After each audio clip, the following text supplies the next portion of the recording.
get it. We've gone through like an episode before, or half an episode, and realized it hasn't been the video hasn't been recording. Yeah, we're gonna have to pull this off on Facebook. Look. Yeah, so then I have to like take Facebook video, splice it, yeah, and it's like it's never not any good. It's never good because Facebook like streams it like 480 or something like that. We have a finance council meeting tomorrow. Like, since when? You can't send. I know our finance council is so crazy with our parish. It's like all of a sudden we get an email. It's in like, 20 minutes. Yeah, it's like you're coming, right? Yeah, right. It's like no, we're not coming. And everybody else acts like they knew about it. I think that, are they like? I think it's us. I definitely think it's us. I feel like it is. Yeah. But I go back and I look, and I usually find the email that says like a month ago when it is. The problem is they'll send an email, like they'll send a follow up from our meeting, and or in the something. follow up I don't know they say here's the next one, and like I never read the follow up because You I were was there. I know what happened. I know what happened. I don't need Yeah. to. Do you guys ever wish that more saints wore sunglasses? I don't know. I don't know what the ratio is. I don't know either. But Actually, the other day somebody sent me a picture. Somebody had done I saw this on Facebook. They did a watercolor of JP2. It looked like me. Just No, like you said, is that young JP2 or is this young David Bates? And I was like, I thought you found a picture of yourself that you're like, hey, this kind of looks like John Paul II. And I was like, David, no, it doesn't. Okay, you can't just take pictures of yourself and say, look, I look like John Paul II. And then I realized somebody painted a picture of John Paul II, and it doesn't look like John Paul II. It looks like David Bates. Well, I told you about what happened with St. Drogo, right?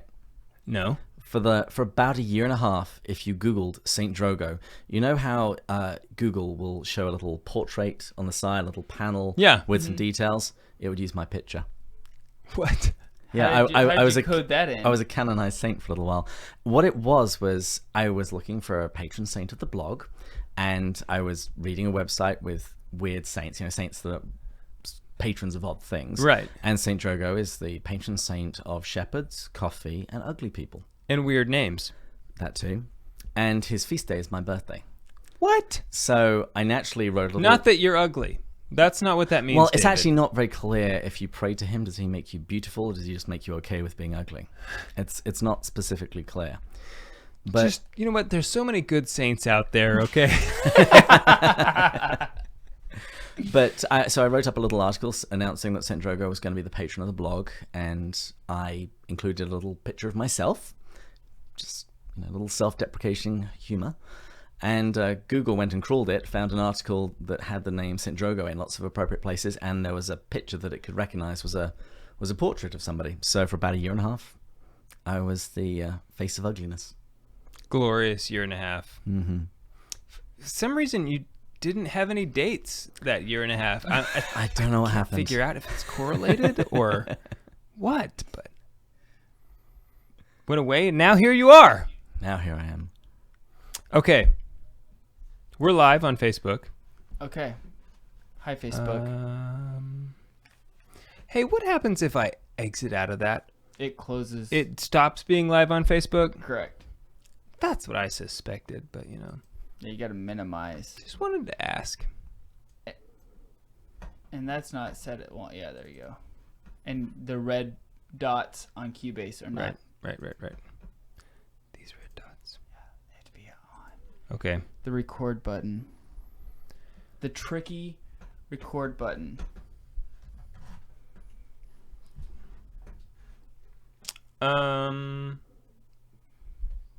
You ready to go? I am. You ready to go? I'm ready to go. Okay. Look how tall this is on his head. 'Cause he has such a little head. It's like just stand I make up it look so like tall. my ears are lower than they are. So Adam doesn't make fun of me. I'm sorry, I forget. Who's winning at fantasy football? Yeah, I think you I are. can't remember either. One of these years, I'm going to join in as well, just to provide a control, because I will choose all of my people at random, however I like the names. Yeah. I can't get David Beckham on my team for some reason. Keep searching. The search tool sucks. I only say him because he's the only soccer player that I can think He's of. not even. He doesn't even play soccer any longer. No. You're right. He's made all of his money. You're right. Okay, let's begin. He made his money. He married a hot girl, and so he's out. He's like, you know what? I'm out. Posh, me and Posh. Is that who it is? Posh? Mm-hmm. Yeah. I only know that because my wife was a huge Spice Girls fan when she was like 12. Your wife. Gotcha. Yeah. Tell- Right. Yes. Let's begin. Today, I am here to give you the assurance that I have not forgotten you. If we want to see the new evangelization become more than just jargon, if we want to see it grow legs and gain traction and change the world, we have got to take seriously our responsibilities as husbands and fathers, and especially as sons of God. I want to propose to you then that something that our world is desperately in need of in the midst of this crisis is Catholic Christian masculinity. If you want to be a good father, then bring your children to confession with you. I can't get there unless I become a man of ascesis, a man of asceticism, a man of training. A man not doing penance, a man not disciplined, is not a man. You guys have upped your game. You know what, guys? I gotta say, I love the concept of Man Show. Warning: the Catholic Man Show is about to begin.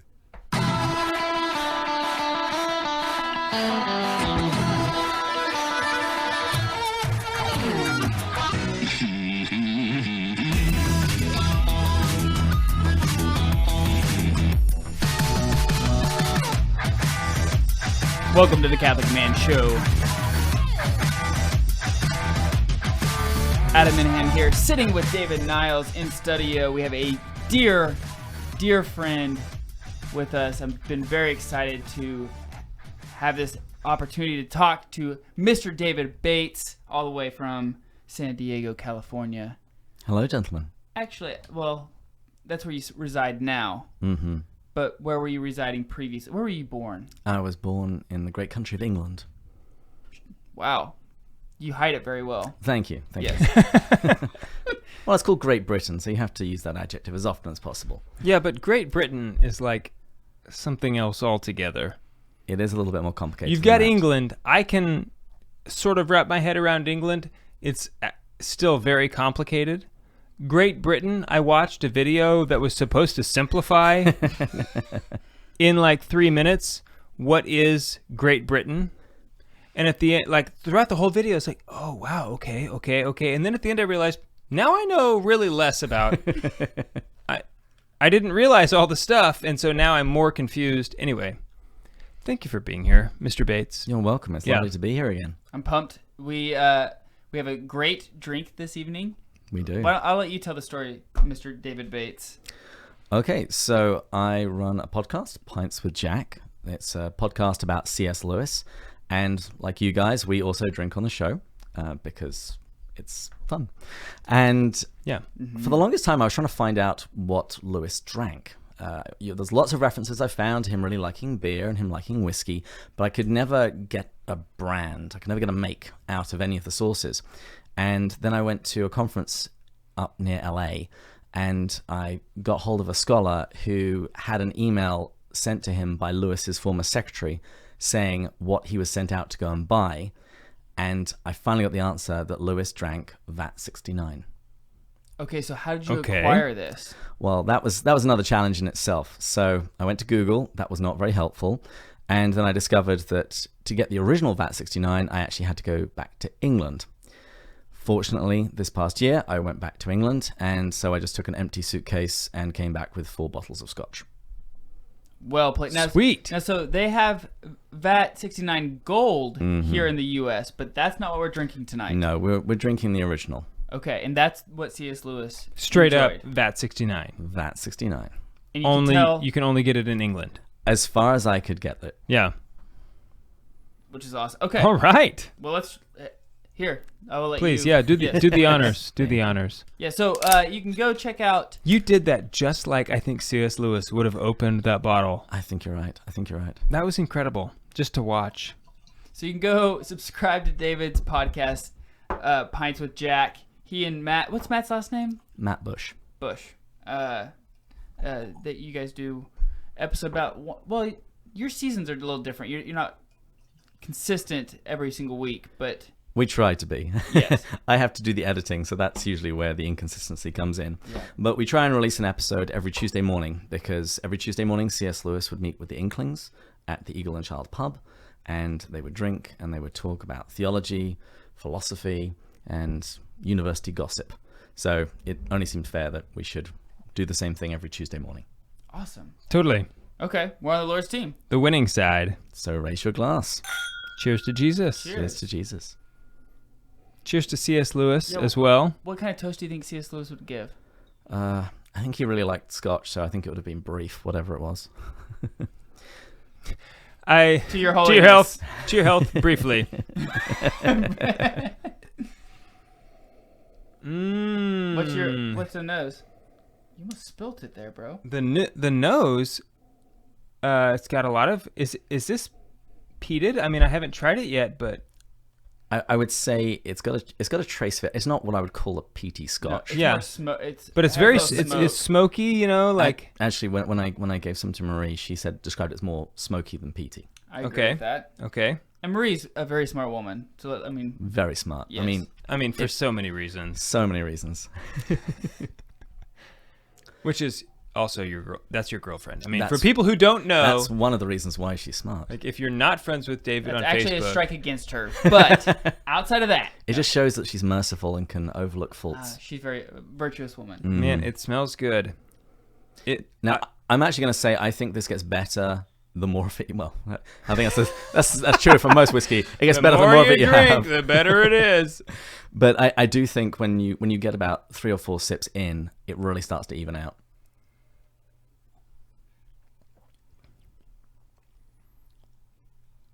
Okay. And this is a Scotch. Mm-hmm. It's a blended Scotch. That, like we said a few episodes ago, that is a official term for really blended Scotch. I must have not been listening when you said that. I just don't remember you saying that. I said that, yes. I have these same conversations with Matt on our show as well. I'll say something as you remember in the previous episode. I don't remember that. Right. Yeah, it's like the more time you spend with a person, the greater your ability to tune them out, you know, on a lot, on so much, really. Pay attention to the important things. I've never done that to my wife. Naturally. Of course. Of course. You're right. But I do it to Adam all the time. So on the taste, here's some tasting notes that I pulled up. It says sugared herbal tea, caramel, bitter oak, and spice. And the finish is short and sugary, sweet with alcohol, bitter wood with a touch of licorice. Yeah. I agree. I think the finish is short. It is a little short. It does have a little licorice there at the end. The licorice does linger a little bit longer than the rest of the wood. I don't know. For me, you know, all of these tastes are so you suggest them, and all of a sudden I can taste them. You could suggest almost anything, and I might say, okay, yeah, I think I can. Yeah, I do taste the burnt tire. Yes. A little bit of discarded battery. Right. Yeah. Actually, are you really picking that up? But this is really good. Yeah. I'll ask you again in about 10 minutes after you've been sipping some more. I think you'll say that it's got better. Well, I really like the smell. When I first smelled it, it reminded me of Ardbeg. Mm-hmm. And so already I was on good terms with the whiskey before I tried it. I was a little worried when I first got this because I had no idea how good it was going to be, because this was also what Lewis would have been drinking during wartime. So didn't really know about the quality. Here you are. This is what Lewis was drinking. You want it like, please, for the love of God, be good. I will be, you know. If I wouldn't say this is a complex Scotch. No, I would not consider it a complex, but it's not the flattest Scotch I've ever had, though. No. You know, a lot of Highlands are simpler than this. It's a blend, but is it a blend of a variety? We don't know. Yeah, it doesn't say. I tried to look it up. And Okay, because you know sometimes they'll blend scotches of a region or you know like similar characteristics together. Like Lafroig is still. I'm sorry. White Horse is No. Green Label? The one that the guy from Parks and Rec drinks. Oh, Lagavulin. Lagavulin. That's still very much has the Isla characteristics to it. It's got other things that it has scotches in it that are not Isla scotches, but it still has the. Lagavulin is Lagavulin. You're thinking of White You're Horse. right. I am thinking of White Horse. Which is It what still I has. said. You're you right. need to start listening to me more. Is really what. Did you even say something? Yeah, exactly. Anyway. Yeah, Lagavulin is just Lagavulin. Correct. Thank you. You're welcome. So we're going to talk about C.S. Lewis today. Excellent. Which is right up your alley. Absolutely. Let's maybe jump into the topic a little bit, and then we can pick it up on the other side of the break. So we're going to talk about this first episode. We're going to talk about C.S. Lewis's Screwtape Letters, which is one of my favorite. If somebody asked me what my favorite fiction book was, and I don't know, Can you even call this a fiction book? I was asking David about this when he got here. I was like, can you call Screwtape Letters a fiction book? I don't know. I think that it's probably a subcategory of some sort. Yeah. But like historical fiction or. Well, it's not historical fiction. Reality fiction. This is the answer I would give. It could be historical fiction. You put a character at any point in time in history, and this book makes sense. It is in accord with reality of the time. It's one of those books that you can go back to on a yearly basis, and every time you read it, you're like, oh, I totally forgot about this, and this is happening in my life currently. Absolutely. It's crazy how I'm falling for this trap right now. Today. Yeah.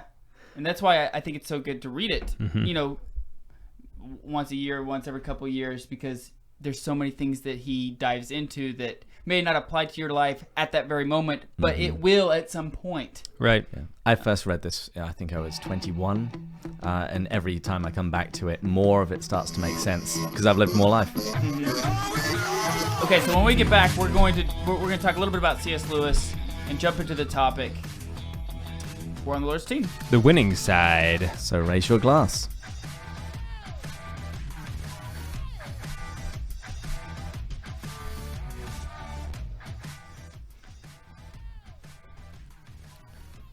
I totally blew that because we should have talked about C.S. Lewis more before jumping into Screwtape Letters, but okay, we can do that next. That's my fault. That's the thing, is we can just do it. It's like Dave was like, the thing about Lagavulin is they use a little bit of Lagavulin in the Lagavulin. Yeah, that was that was good. I liked what I said there. And I knew what you were saying. It's I was trying to bail you out. You did, and you did bail me out, and then I was like, no, dude. No. I got this. Would you just be quiet, please, when I'm speaking? I knew where you were going. And out of the three of us, I'm the one that's had 2 hours sleep in the last 48. You only had 2 hours? Yeah, I drove straight from giving a talk in Grand Rapids to Detroit, and then spent the rest of my life in airports. I am That's pretty ridiculous. tired, but I'm not that. I don't have that excuse. That's okay. I've drunk a lot of coffee today. Man, good for you, I guess, or something. I poured You're doing more great. for me. Does anybody else anybody else like to revisit? I'll just take a little bit more. A little drop.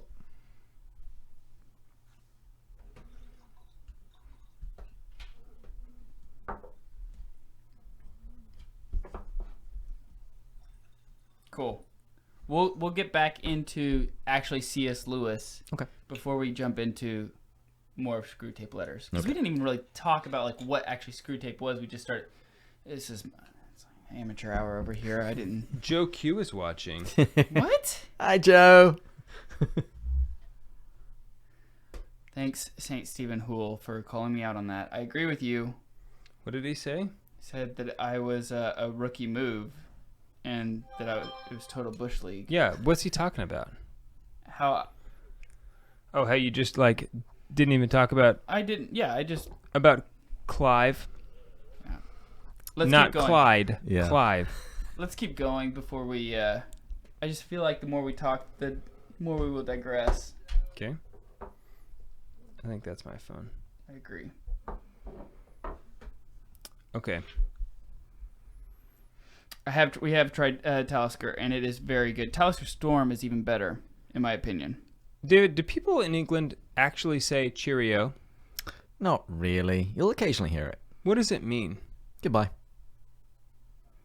What? Means Joe good- Q still working? What time Means is it over goodbye. You can use it as a welcome as well, but I would say more often than not it's a goodbye. there? Joe, let me tell you something real quick. Let me give you just a little word of wisdom. I wonder if other people know that. This is a life lesson.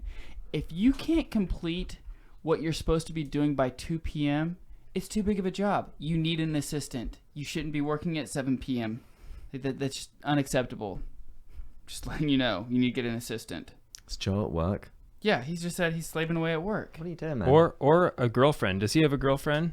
You'd have to ask him. Joe, do you have a girlfriend? I'm going to say... Tap 1 for yes.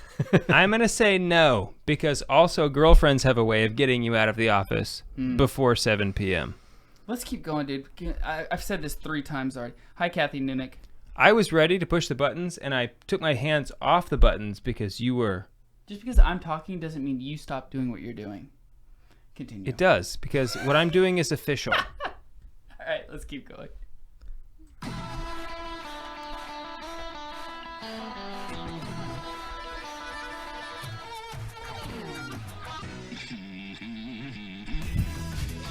Just Our Lady. That's what Joe said.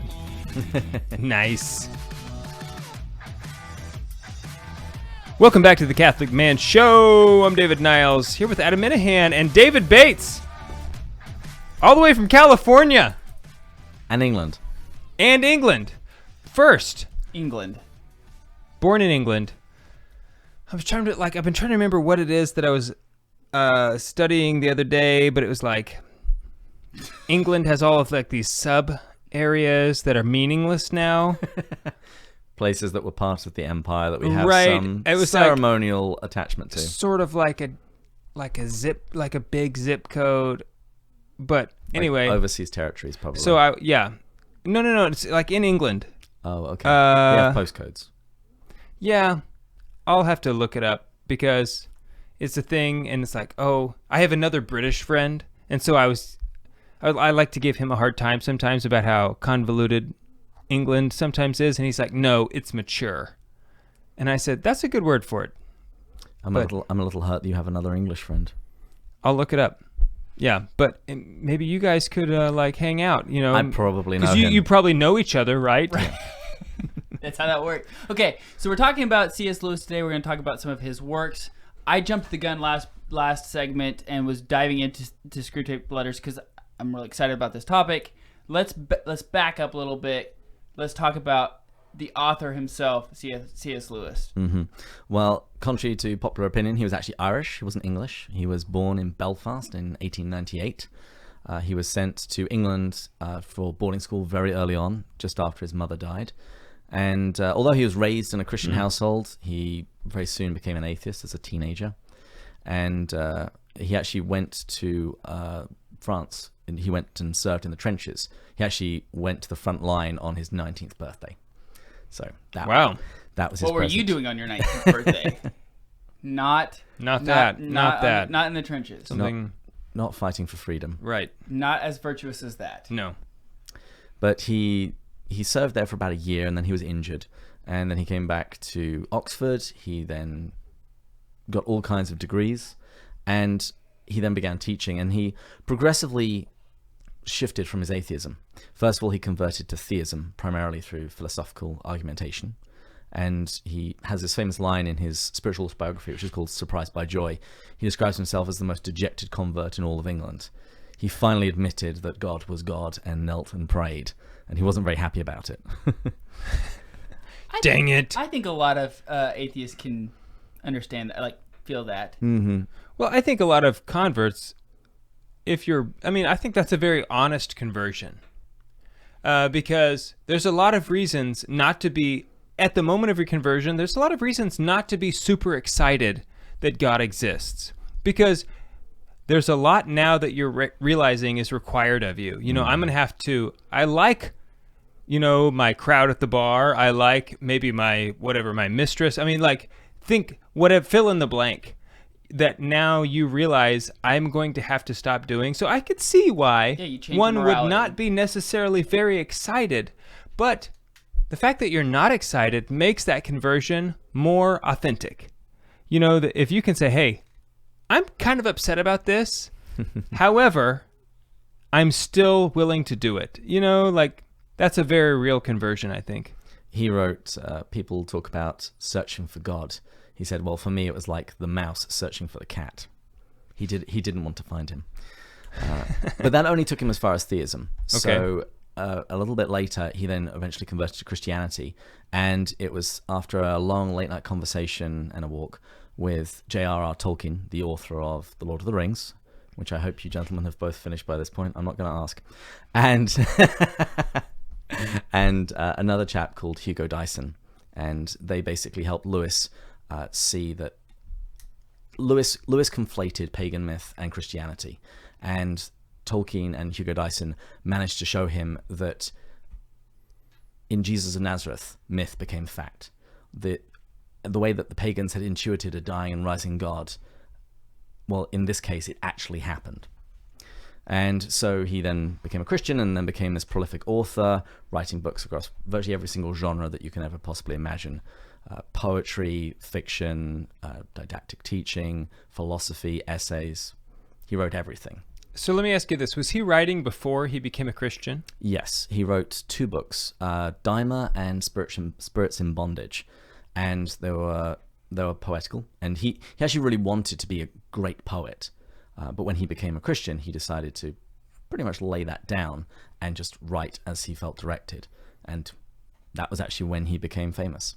Okay, because he and Chesterton seem like they have a lot in common in that they were very quippy. Maybe is that a good word? That they could be succinct, say something profound in just one sentence that like blows your mind. Was he able to do that? Was he saying and doing that before he was converted? He was pithy and witty, certainly before. He had gone to a tutor, a guy called Kirkpatrick, which he and his brother called the Great Knock, and it was there that they really learnt logic and argumentation. And you can read the letters that he wrote, because he wrote 3 volumes of letters over his life, and he was definitely very sharp and very witty, but you definitely see a shift in the tone once he becomes a Christian. And he also did radio interviews. Yeah, well, he actually addressed the nation during World War II. So he had written the book, The Problem of Pain, and he was invited onto the BBC to address the nation about Christianity. And so that was what eventually became Mere Christianity. So the BBC has really fallen. Yeah, they kind of have. Too bad. Don't know what to say. So so then he wrote Screwtape Letters. Yes, and that was really the work that catapulted him to stardom. It got him on the cover of Time magazine, and it was at that point that his books really began to sell. Oh, it's a huge deal. Yeah, some obscure Oxford Don who had written some books on philosophy and had written some sci-fi novels, and now wrote this strange fiction about devils talking to one another. Okay, this is a dumb question. Is Time magazine American or British? I assumed American. I thought it was American. I just didn't know.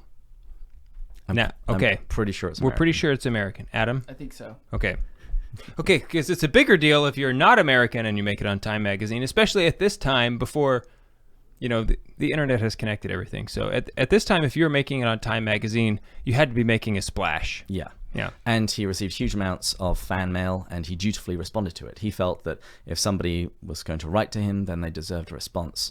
And that actually ended up being how he met his wife, Joy Davidman. She was an American, and she wrote to him. They eventually struck up a friendship. She then came to England, eventually with her 2 sons. She was going to be deported, so he gave her effectively a paper marriage so she could stay in the country. And then she fell ill with cancer, and Lewis realized how much he cared for her, and so he married her properly, so to speak. And then she went into remission for several years after one of his priest friends prayed for her. Wow. And then she eventually died, and that's when he wrote A Grief Observed, which is moving and brutal as he's telling the story of his processing of grief. So roughly how long were they married before she died? 3 years. Only 3 years? Mm-hmm. And Lewis himself, he died on the same day as JFK and Aldous Huxley. So and Peter Craft wrote a book on this. He did indeed, of the 3 of them meeting in heaven, hell, right, purgatory, in between. Yeah, right before the pearly gates. Yeah, and they were having a conversation. I can't remember what the book's called, but it's I think really it's Between Heaven and Hell. Yeah, it's really fun. It's a really great book. Anyway, okay, so the Screwtape Letters is about 2 devils How does he come up with this idea of writing a book about two devils and the work that they do? Well, we don't actually know a huge amount about a lot of the genesis of other books that Lewis wrote, but this one we do. Lewis had invited his doctor, with whom he was good friends, over to listen to the radio and to hear a speech by Adolf Hitler. And so this is during World War II, and it's basically Hitler telling Great Britain to get out of the war, otherwise he's going to destroy them. And he noted that while Hitler was speaking, he felt himself becoming convinced, even though he knew what he was saying was wrong. That he had this sort of strange hypnotic ability to start turning him to his opinion. And then that Sunday, he normally went to the 8 a.m. service at his church because he didn't like the organist and the preacher at the 11 o'clock, but he overslept. And so he went to a church service that was boring him rigid, and so he was just doodling during the sermon. And that was when he had the idea for the Screwtape Letters. So you have a senior demon writing to a junior demon, his nephew, Wormwood, and it would basically be an explanation as to how the devils tempt us, how they steer us away from God. And it's a wonderful book for so many reasons. It's very funny, and it reminds us that we are in a battle, as Ephesians talks about, that it's not against flesh and blood that we fight, but against the principalities and powers. And because it's two devils speaking, everything is flipped upside down. So whatever they say is good is actually bad. Yeah, the enemy is God. The enemy is the God. book, right. Yes, they talk about our Father below, referring to Satan. And it has quite an incredible effect on you because you're able to receive this advice, I think, much more easily than if you were simply being preached to as to the good things that you should be doing. Mm-hmm. And I think of all the things he's written, not that I've read all of them, but this book gives such insight into his own spirituality, because when you read it, it just becomes so obvious that this is a man who has not only experienced these temptations, but conquered so many of them. Because it's only when you conquer a temptation and when you have this, what St. Thomas Aquinas calls the claritas, this clarity of vision, when you can look back and see things so plainly. And he's able to take that and write it in such a way that it's like, man, yes, like he knows deeply the actions of the enemy, Yeah. the real enemy, not what he calls the enemy in the book, right? Yeah. Yeah. Okay, so when we get back, we're going to pick this up, talking about the Screwtape Letters with David Bates. Go check out Pint with Jack. We're on the Lord's team. The winning side. So raise your glass.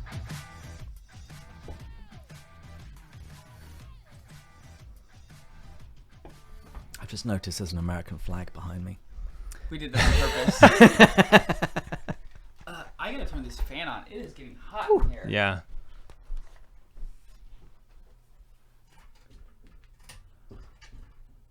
I'm really worried that this fan's gonna like fall off the ceiling. Thank you. I don't understand why Americans have them. I remember the first time I tried using one, it was like trying to use a broom handle to do it, because I didn't want to be underneath it at the time. Yeah. Well, this one's just very wobbly. Yeah. Well, it's because but it's meant to take the. It's not secured to the ceiling properly. No, it's not. You see those? It's the. Do you see those screws up there? It's like screwed into nothing. You could undo those and then fix it. Yeah, I need to do that. I'll add that to the list. Yeah. Okay. That means it'll never get done. Listen, if I say it's gonna get done, you don't have to remind me every 6 months. Right. I'll do it. Okay. Okay. So how do you want to make sure we go about covering? Should we? I guess probably prayer and feelings. I think that's probably. Sure. I mean, I just figured we'll just go down them and cut it when we're at an appropriate point. Okay. And some of these will have a few comments or two. Some of them I think we'll probably go into a little bit deeper. Okay. All right, let's keep going, Dave. Okay. Don't do that.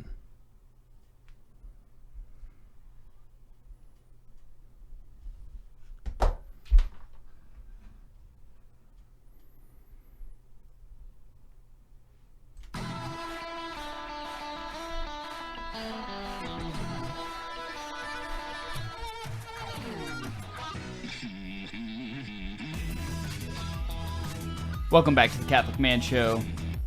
Sitting here with David Bates, drinking a little bit of Vat 69, Mr. Clive's favorite drink, or drink of choice. And how are you finding it now that we've been drinking it for a little while? I was going to tell you. I was going to say it a couple minutes ago, but then I thought, no, let me wait till we get back on air. It is really setting in, I think. Mm-hmm. Yeah. It's really strange. One thing I meant to say earlier about the Screwtape Letters, it was actually originally published in a newspaper magazine, an Anglican magazine called The Guardian. It was serialized, so you got a chapter in each issue. And in one of the prefaces that Lewis wrote later in his life for this book, he tells the story of a clergyman writing into the newspaper, the magazine, telling them that he was cancelling his subscription because he said that in those Screwtape Letters, some of the advice given there was not only erroneous, it was practically demonic. It's sort of like on Facebook when somebody is getting all riled up about an article from The Onion or Eye of the Tiber or Babylon Bee. Yeah. It's like, yeah, dude, it's meant to be. Right. Like, I think you missed it. And it's just something here. Yeah. So one of the things that I really like about the book Screwtape Letters is when he's talking about prayer life. Mm-hmm. So he goes through all these different stages within your life, what happens, like, and the tactics that as a devil you should implore or leave alone, throughout their life to, make them miss out on grace, to make them fall and eventually end up in hell. That's obviously the goal. And one of the things he's talking about in the prayer life is he focuses so much on prayer life and your feelings. Mm-hmm. Talk a little bit about that. So the way the book works is that there's this junior devil called Wormwood, and he's assigned to what they call the patient. So this guy who's just become a Christian. And Screwtape is writing letters to Wormwood, giving him advice. And with regards to prayer, he says, if you're patient, if this Christian, if he's praying for bravery, let him focus on the idea that his prayer is only successful if he feels brave. Basically, that any prayer is only as valuable as the feelings that it evokes within him. And of course, that's terrible advice. Well, it's excellent advice if you're a demon. But if you're a Christian, that's terrible advice, because sometimes you get feelings, other times you don't. Because what God wants from us is our will. And sometimes he will give us feelings that will go along with that, and other times we don't, and we still have to do that anyway. So he really, really, really says, get this guy to think that his prayer is wasted if he doesn't feel like he's strong or wise or whatever he's praying for at the end. But he also goes after his intercessory prayer. He says he's a new Christian. You're not going to be able to stop him praying for his mother. But we can do some things to basically neutralize these prayers. And he says, well, rather than getting him to pray for his mother's rheumatism, her bad back, let him pray for her soul. And he says this has some really nice consequences, because if he's praying for her soul, he said, with a little bit of suggestion, you can basically mean that to be that he's praying about all of the things that she does that annoy him. And he's praying to God that she becomes better and stops doing these things that she's clearly doing on purpose. And not only that, if he's praying for her soul, he says this guy doesn't really have any idea of what a soul is. So it's basically like he's praying for an imaginary person. And so he isn't actually generating charity towards his mother. He says, I have other patients that I have so well in hand, that they can be praying for the soul of their wife or their son one moment and then beating them the next. And that's because they've separated the soul and the person so much imaginary, like while they're praying, that they can't see that while praying for the soul, they're actually supposed to be praying, for the person, and then they're beating them. And this is the repeated pattern throughout the Screwtape Letters. Whatever this Christian is doing, Screwtape is going to find a way to twist it. And this is a really Augustinian idea. The idea that evil isn't a thing per se. It is a twisting, it's a privation, it's doing something in the wrong way at the wrong time.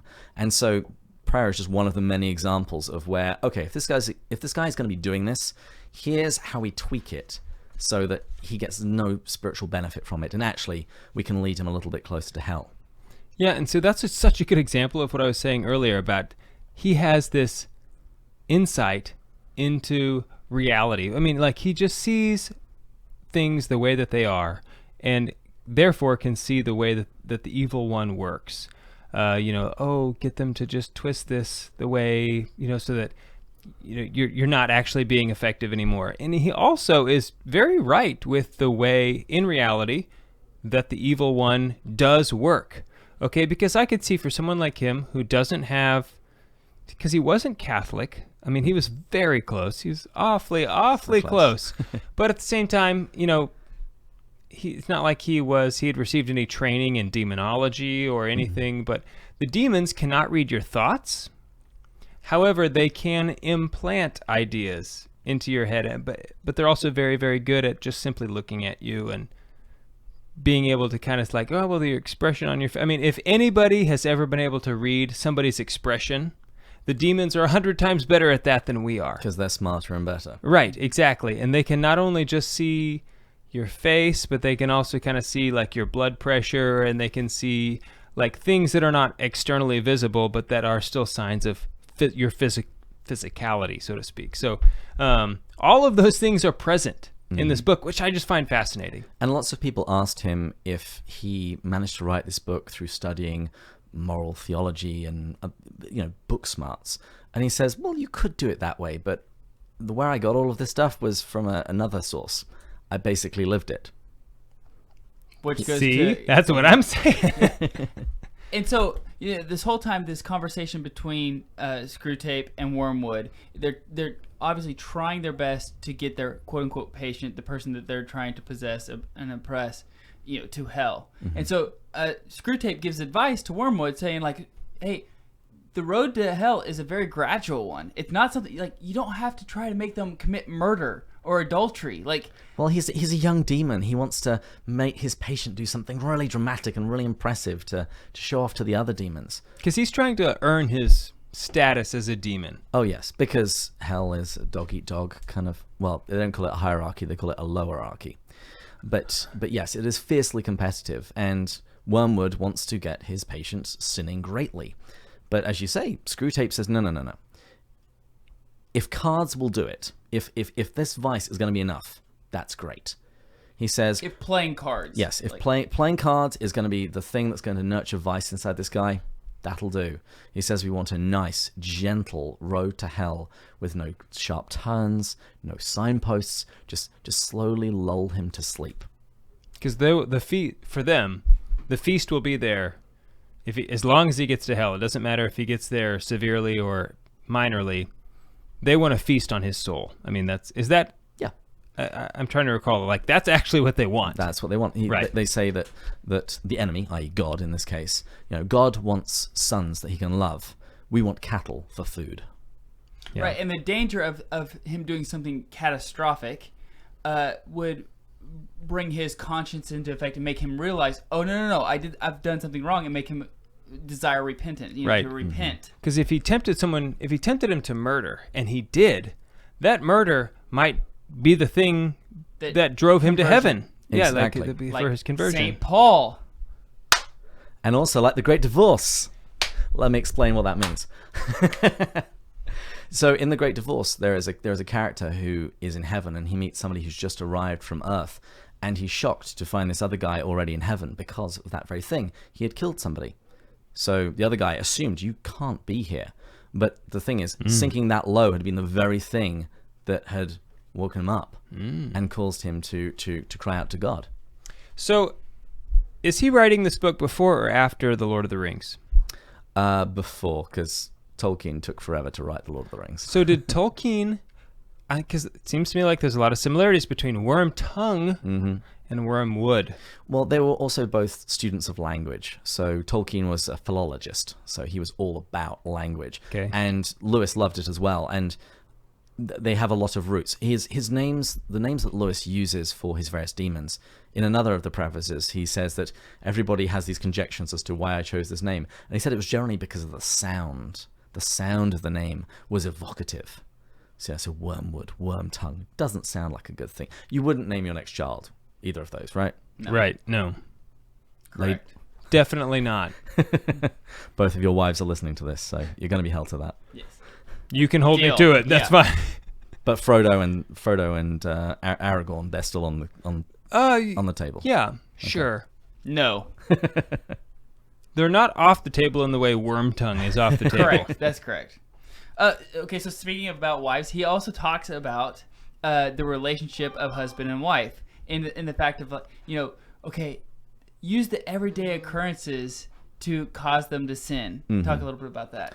Well, he is in the book. He's talking about it in relationship to the patient and his mother, but is as you point out, it's equally applicable to husband and wife, roommates.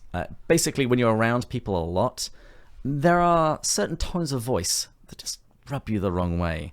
There's the way that person just raises their eyebrows, just they're secretly judging you, and what Screwtape wants is for there to be discord within the house, and he wants each of the people, both the patient and his mother, to look at the other and the things that they do that annoy them and assume that they're doing it on purpose, and never once consider the fact that, well, maybe they might be a little bit annoying as well.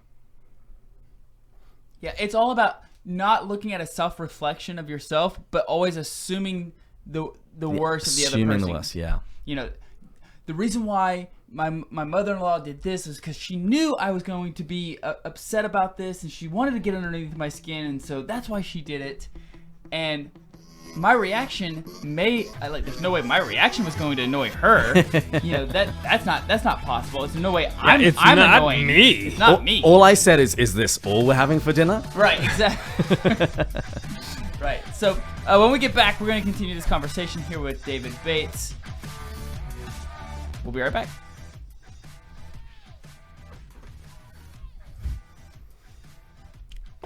Adam, that reminds me of that one time when we were driving home. I was in the back seat. You were driving. Haley was in the front seat. And she was clearly upset about something. And in an attempt to discover what the source of her discomfort was, you used the words, "What's wrong with you?" Yeah. And she said, "Nothing." I'm fine. And you happened to do it right as we were pulling into the driveway, which also gave her the ability to get out of the car. Nothing, and left the car. It was like... Yeah, I didn't do a very good job. It was a learning process. I remember, laughing. Because I was genuinely just asking her, obviously there's something... what's wrong? There's something concern. But you said, what's wrong with you? Words are very important. But so is tone. But yet, words are hard. So hard, dude. And sometimes I don't put them together well. That's why I communicate exclusively with text and emojis. That actually is not helpful. What is wrong with you? Heart, heart, heart, kissy face, kissy face. Like me. It's a little bit better that way. Not quite, yeah, but still... We need to talk about passions, controlling passions, for sure. Okay. What was the other thing you had? Foster in action. Oh, yes. Keep them distracted. Yeah. Don't actually let them do anything. Because that strengthens the will. Passions first. Okay. You're bringing us in, so it's on you. Ready? Ready. Wait.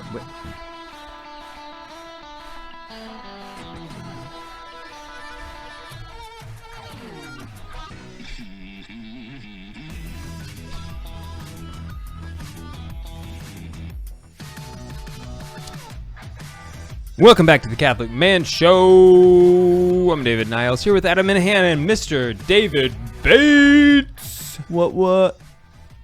That's the best American I can do. I also have to point out, that wasn't bad. I've got an American flag behind me. I should have... Check this out. I should have brought a Union Jack with me. Because you've got all the right colors. They're just in the wrong shape. Needs to be some crosses. We have crosses in it. We have crucifixes. Okay, that's better then. Yes. In the American flag? No, just in the room. Oh, in the room. I thought you were talking about in the American flag. I was like, I did not know this. I'm happy to learn this. Oh, well, we don't. In the book of Revelation, the stars are thought to possibly be angels, so maybe that's what's on the American flag. I think those are the ones that are going to go on Mary's crown, those very stars. There used to be 13, which is like her crown plus 1. Man, these are deep. Profound connections you're drawing it's here. only a small... It's only a reach by +1. Okay, let's keep going on the topic. Okay, so we're talking about the Screwtape Letters. How long is this book? It is, I want to say 31 chapters, something like that. But each chapter is only like the chapters, a few pages. The point is that it's not a very long book. No. I went to see the play. Yeah. I must actually confess something. The only reason I went to see the play is because I thought my wife was going to be there. This is when we were dating, okay? And I thought she would be there, so I bought tickets. Turns out I was really glad I went because it was an incredible production. I mean, it was only, I think, 5 people. It doesn't take very many people to put on this play because there's not very many characters, but it was so well done. I was totally enthralled. Also, the group that do that, Max McLean, he's the main actor there, and they've gone around and they've done The Great Divorce, they've done The Most Reluctant Convert, which is basically Lewis sitting in a chair telling his story, and the Screwtape Letters. Yeah, so if it comes near you, no matter what the production team is, go see it because it is not a difficult production to do, but it's still so powerful. You know, because it only takes a couple good actors to really deliver a stellar performance. Mm-hmm. And they really know and love the material. That's very, very clear. Because there's only a couple actors in it, so it's a good one to go to. Okay, let's talk about one that Screwtape and Wormwood are talking about, and this will be really good to relate to men in particular. When he talks about passions, he talks about so he sees his patient going into a thought that would bring him closer to God, and so instead of, for me, I would be like, okay, if that was me, I'd be get him thinking about something, get him thinking about evil or the problems with God or the problem of evil, or come up with arguments. Yeah, come up with arguments. Come up with something more just smarter than what he's thinking.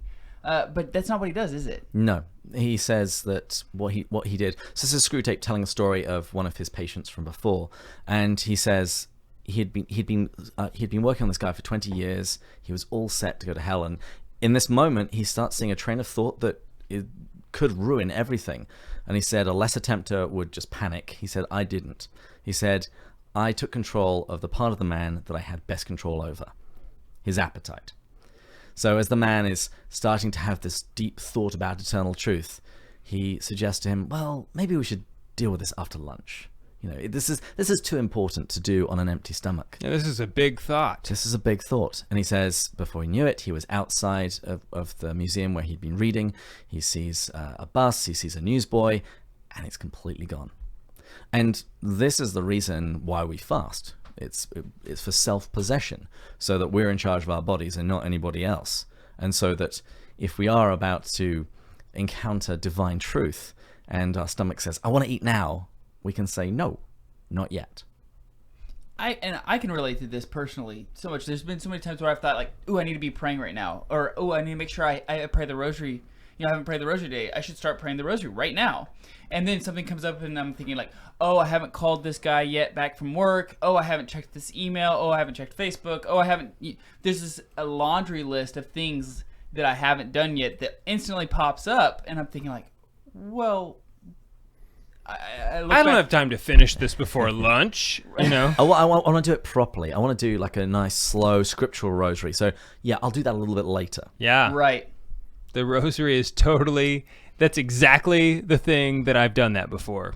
And Chesterton says, if something's worth doing, it's worth doing badly. Yes. And he doesn't mean, really, you should do it badly. What he means is, if something is so important, get it done, just to some degree, rather than waiting to try and, it's the idea of the perfect being the enemy of the good.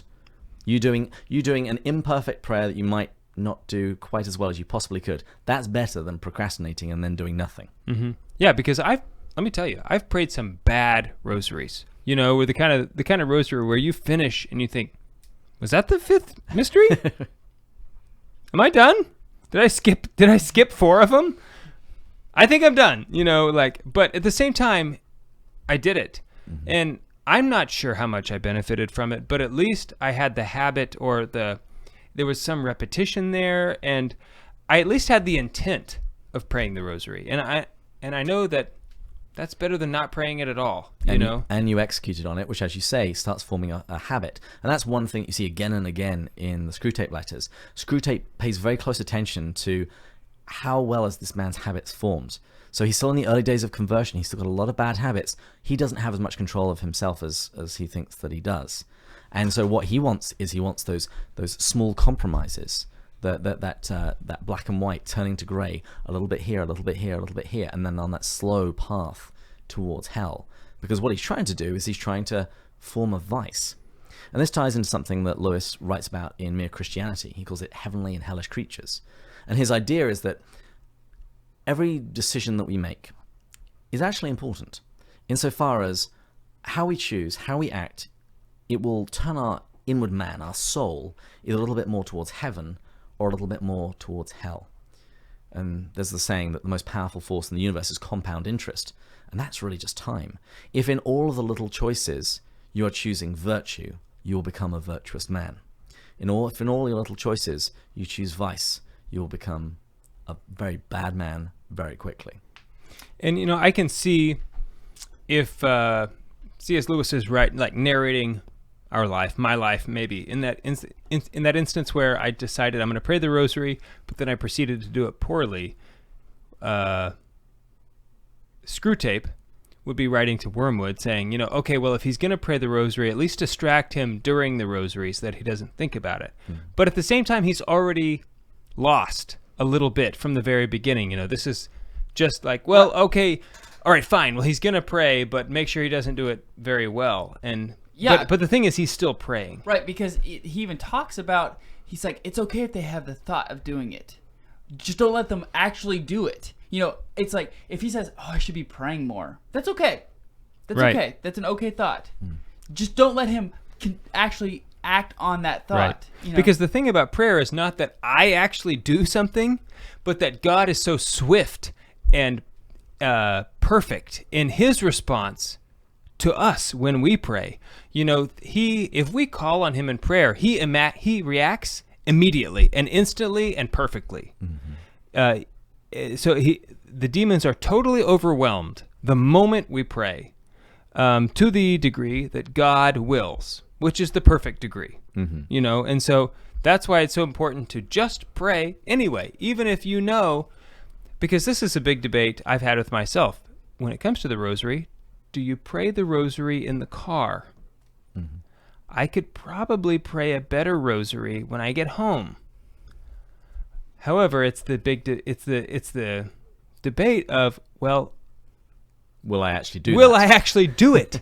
Right. And so it's like, well, I'd rather make sure I pray a Rosary than not, even a bad one, than not pray a Rosary at all. You know what I mean? Exactly. Because Lewis, he imagines the human person. Screwtape says this, but the idea of concentric circles of your imagination and your intellect, and then it's your will. And as you say, the earlier stages are okay. We wouldn't really like them, but it's okay for somebody to think about that perhaps they should help the poor. It's okay for someone to actually even get quite emotional at the thought of that there are people going to bed hungry. He says, that's okay. What you don't want is for him to then act on it. Because when you act on it, then you engage the will. And if you do it once, you can then do it a second time, a third time, a fourth time. And before you know it, you've got a virtuous man on your hands. Dang it. For the demons. Right. Cheer for the right side, mate. Right. So, the spoiler alert. Here's a spoiler. If you haven't read it yet, turn the podcast off. And if you don't want to be spoiled. But it ends. The book is ended. But now most of the publications has an actual toast or an actual I don't know what it's Screwtape proposes a toast. Right. Okay, so talk a little bit about that. So, I didn't realize this until you told me this. So Lewis wrote the Screwtape Letters fairly quickly, but he said that he didn't enjoy it. Because he says, if you're writing from the hellish point of view, everything has to be grit, dirt, pain, anger.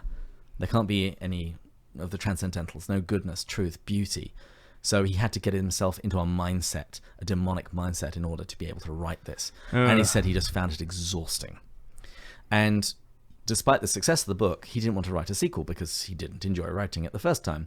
But then many years later, he was invited to write a toast. So Screwtape proposes a toast. You'll often find it at the back of your Screwtape Letters book, sometimes in an appendix. But it's basically Screwtape raising a glass and reviewing the year of the demons. A successful year. He said he felt that the quality of souls had gone down quite a bit, actually. I highly recommend Screwtape Letters. Obviously, you do as well. Absolutely. Also, it's on YouTube. You can. John Cleese does an audio, records it as an audiobook on YouTube for free. You can go listen to that as well. Dave, thanks so much for hanging out with us. You're welcome. We're on the Lord's team. The winning side. So raise your glass. And cheers to Jesus. Cheers to Jesus. Okay. Let's take a break. Yeah. I'm going to save this also. The question is,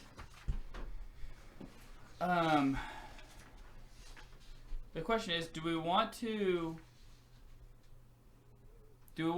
grind and do another episode tonight, or do we want to get up in the morning and do one? I'm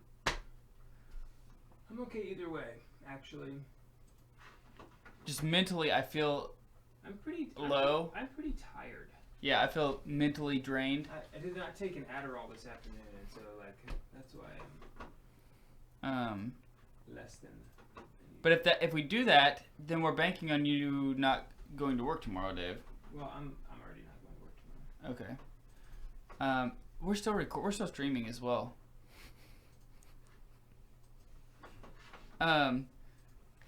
So the two things that'll affect are, one,